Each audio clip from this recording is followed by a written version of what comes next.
The first one is all real numbers because there's no restriction. You're looking for a variable in the denominator or a variable under a root or the combination of those two. None of that happens, so it's all real numbers. Okay.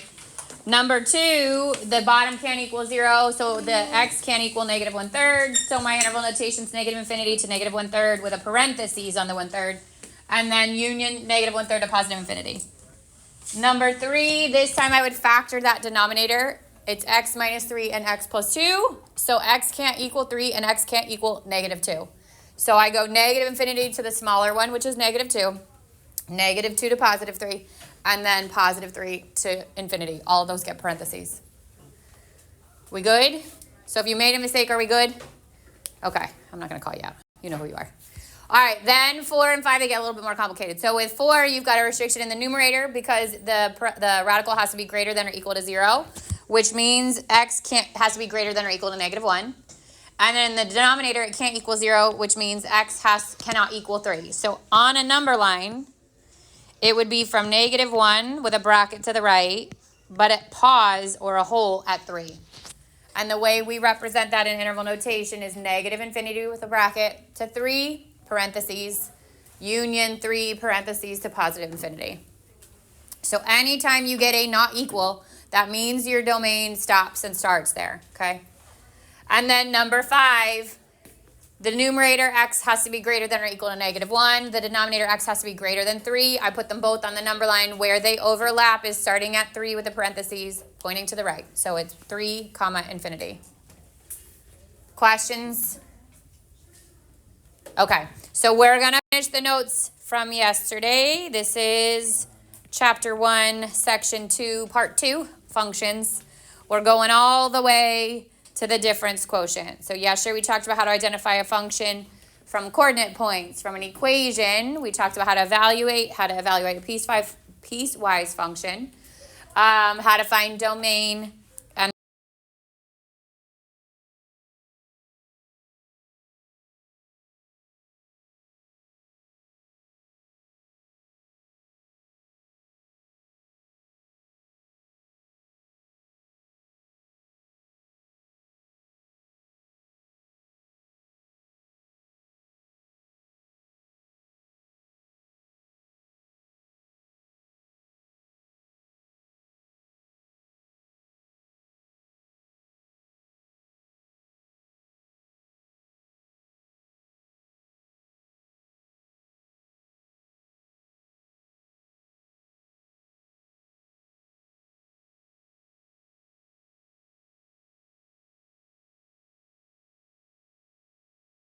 left off with the difference quotient.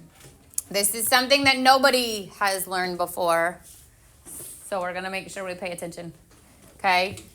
And it is something that literally you'll use now, and then it comes back all the way at the end of the year, like all the way at the end of the year. I'll be like, remember in August when we did difference quotient? And you're going to say no. And then I'll write it on the board, and you'll be like, okay, this looks familiar. It's going to be that kind of experience. The difference quotient is, and you will use it again in calc, so we use this sporadically, okay? But this is the difference quotient. F of x plus h minus f of x all over h. It is another thing you have to have memorized, okay? It is not on your AP exam, I will tell you that. But you do have to have it for now. And we break this down into parts, basically. You'll get given an equation, like let's say it says f of x equals x squared plus 2x plus 4. And it will say find the difference quotient. And you will have known, because you're smart and you learned it, that means I have to do f of x plus h minus f of x over h. And I break this down into 3 steps. Step 1 is just find f of x plus h. So I'm evaluating that function. If this was yesterday and you had nothing of the thing above and I just gave you that example and I said find f of x plus h, what would you have done? How do you evaluate a function? You're going to take what's inside the parentheses and you're going to plug it into the f of x in place of its x values. So this is x plus h squared plus 2 times x plus h plus 4. So f of x plus h means take the x plus h and plug it in. Now we're going to expand, FOIL, distribute, go through all the process of simplifying this, okay?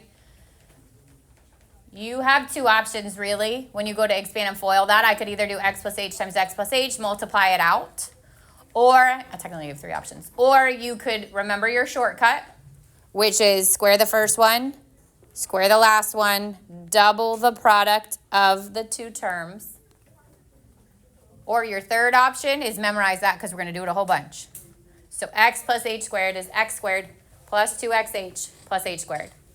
Now I'm going to distribute the 2, so plus 2x plus 2h plus 4. That whole thing is f of x plus h. With me so far? Now I've got to do the second part of the difference quotient, which is subtract f of x. And f of x is the original question that they gave you. So it would be minus x squared minus 2x plus 4. So I'm going to distribute the negative. I'm going to rewrite this whole thing. I'm going to show you a trick so you don't have to keep doing this. But for right now, we're going to rewrite this whole thing and distribute this negative. Minus x squared plus 2x minus 4.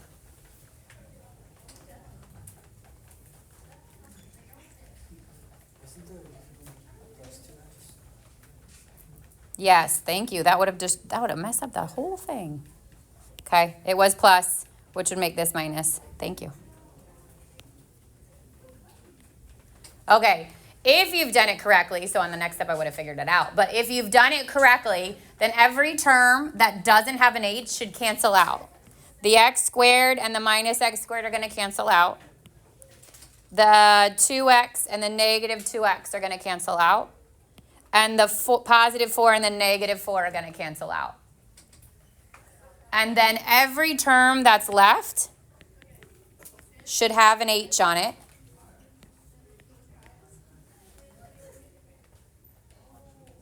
Because the last step is to divide by h. So I put this all over h, and then it should simplify. So there's an h on every term, which means I'm going to cancel out one h on each term. So this one goes into that one once. H squared becomes just h the first, and 2h just becomes 2. And my answer is 2x plus h plus 2.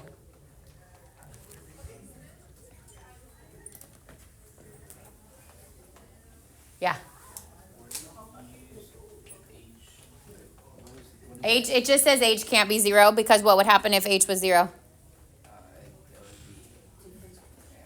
The whole thing would be undefined, right? If I put h in the bottom, it would be undefined from the beginning. So that's all. It just means h can't be 0. We actually keep h in our answer. All right. So again, like this is one of those processes, like the first time you're like, whoa, right? But we're going to do it again twice. You're going to do it for homework, and by Monday, you'll be able to do this no problem because that's how smart you are. All right. I'm going to do it one more time with you, and then I'm going to let you do the last one. But this time, I'm going to show you a trick. So we're going to start. First of all, I would write out f of x plus h minus f of x all over h. Because when you write things down, it helps you remember it. So write it as many times as you need to so you know it.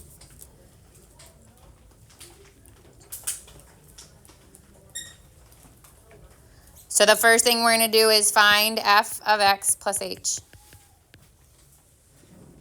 So I'm going to take that x plus h, I'm going to plug it in to both places there's an x.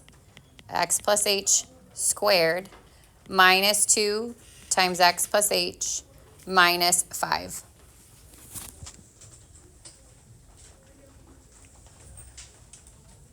Then you're either going to expand and FOIL or use your special product because it's squared, or have memorized x squared plus 2xh plus h squared.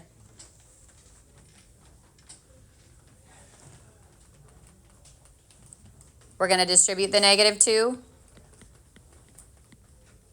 and then subtract the 5.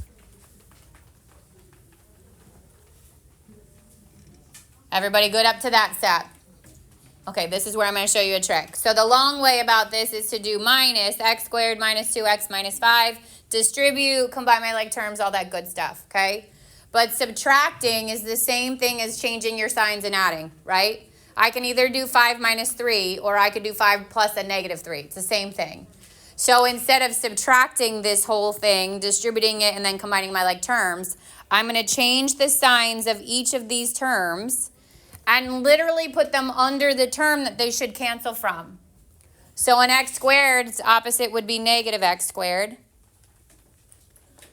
A negative 2x opposite would be positive 2x. And a negative 5's opposite would be positive 5. And now cancels, cancels, cancels. And I get x, or 2xh plus h squared minus 2h. Every term has an h, which it should, because my last step is to do what? Divide by h. And then simplify. So an h cancels from each term, and I'm left with 2x plus h minus 2. Yep. Yeah. So the first thing we're going to do is f of x plus h. I plug that in. 2x plus h squared plus 3x plus h minus 2. I know what x plus h squared is, so I write it out. X squared plus 2xh plus h squared. Distribute that 3x plus 3h minus 2. Now go back and distribute the 2. 2x squared plus 4x h plus 2h squared plus 3x plus 3h minus 2. Then I'm going to subtract the initial one, so I change the sign. It would be negative 2x under the 2x squared, negative 3x under the 3x, and positive 2 under the negative 2. They cancel out. And then I took what's left, 4xh plus 2h squared plus 3h, put it all over h. And then one of them cancels from each spot. And you should get 4x plus 2h plus 3. Raise your hand if you got it right. Good. Okay. So I will say this. This is the mistakes that people make. Okay. Common mistakes. One, they'll like distribute the 2 here, and then they'll literally forget to go all the way to the end. And you drop it off. And that sucks. Okay. If this is a negative, they'll forget to take the negative to both, right? So usually, as smart as you guys are, negatives are your kryptonite. At some point, you make a mistake like that. This is one of those scenarios that, yes, I know it's tedious, okay? But you want to make sure you go through it slow and carefully so that you don't make a mistake like that, okay? Because those things you won't catch. You won't notice. Yeah. Yeah. Uh-huh.